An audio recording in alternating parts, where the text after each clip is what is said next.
Habang nagtatapos ang taon ng pag-aaral sa 2023 to 2024, nararamdaman ko ang kaguluhan ng pamamaalam at ang pananabik para sa hinaharap.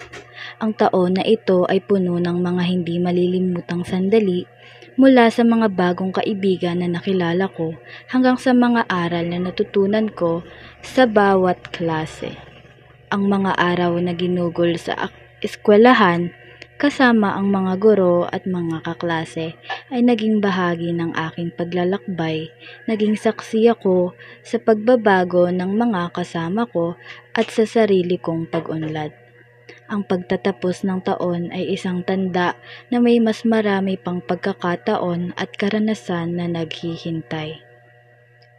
Sa paglingon ko sa mga nakaraang buwan, natutunan ko ang kahalagahan ng pagtutulungan at suporta ng mga kaibigan at guro.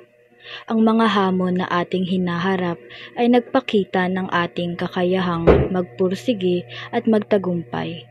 Ang mga tawanan at kwentuhan sa pagitan ng mga klase, pati na rin ang mga mahihirap na pagsusulit ay bahagi ng ating kolektibong alaala. Ngayon, habang tinatapos natin ang taon ng pag-aaral, dala natin ang mga aral at ang kasiyahan ng ating mga pinagsamahan. Ang mga ito ay magsisilbing inspirasyon para sa mga darating na araw at alam kong ang mga kaibigan at karanasang ito ay mananatili bahagi ng ating mga buhay.